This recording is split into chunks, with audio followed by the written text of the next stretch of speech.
In the shadows of the ranges, where the iron barks grow tall, she wasn't just a shadow, she was there before the fall. With a Worimi heart and a Bushranger soul, Mary Ann Bugg kept the watch for them all. They called him the captain, the king of the track, but Mary was the compass that brought him safe back through the New England rain and the dust of the plain. She rode like the thunder, she broke every chain. Oh, Mary Ann Bugg, the eye of the storm, in the shadow of iron bars, her legend was born.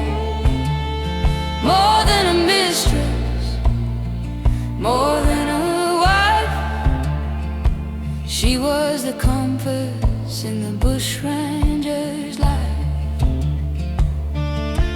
Born where the Gloucester rivers wind and bend, oh, Worimi daughter, convict fathers bled.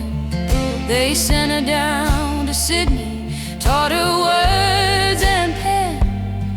She learned to read the world like no bushranging men. At 14 she was married, by 20 she was free.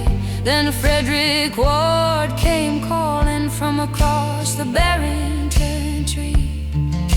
They chained him on Cockatoo Island, locked him down by the tide. But somebody smuggled him freedom, and he swam to the other side. Mary Ann was waiting with horses and a plan. The captain needed saving, she was more than just his woman. Through the great flood of '64, they rode for the Cogo line. 2 children on her saddle, and the troopers left behind. Oh, Mary Ann Bugg, the eye of the storm, in the shadow of iron bars, her legend was born. More than a mistress, more than a wife, she was the compass in the Bushranger's life. She wore a dead man's trousers, and she cut her hair down low. She scouted every township from Tenterfield to Doro.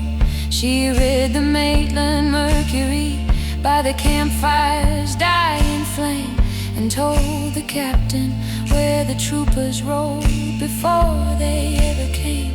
She spread the lies that saved him, she nursed the wounds he bore. The captain's lady kept him riding when he couldn't ride no more. The troopers found her camp one day, the captain wasn't there. She sprang upon them like a tigress, tore their uniforms to tear. She cursed them for their cowardice.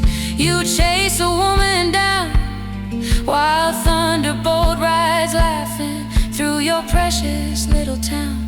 She feigned the labor, she played their fear, while the captain vanished, the coast was clear. But when the dust had settled and the law rode out of sight, Mary Ann stood up and smiled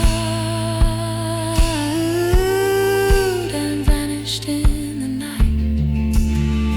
Oh, Mary Ann Bugg, the eye of the storm, in the shadow of iron bars, her legend was born.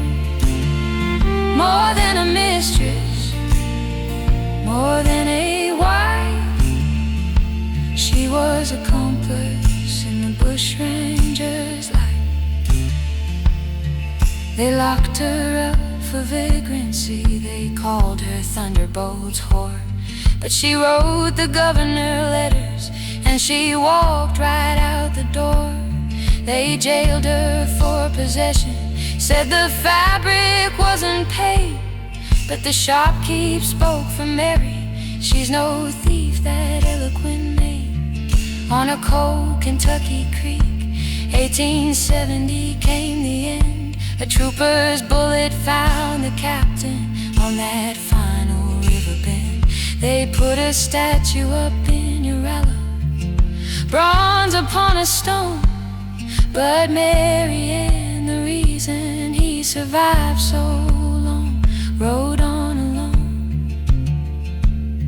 She told them she was Mari, hid her Worimi blood to keep her children from the hands that stole them where they stood. She worked the wards in Mudgee, a nurse with gentle hands, and no one ever guessed the woman tending them once ruled these lands. 15 children born and raised, from outlaw camps to town. The captain's lady never let this cruel world hold her down.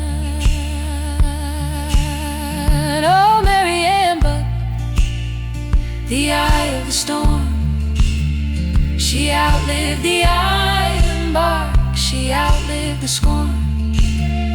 More than a mistress, more than a wife, she was the thunder in the Bushranger's life.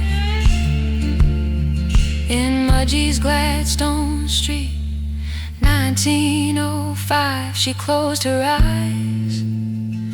The patients never knew the woman underneath the guise.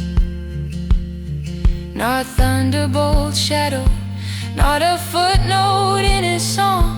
Mary Ann Bugg was the thunder, the lightning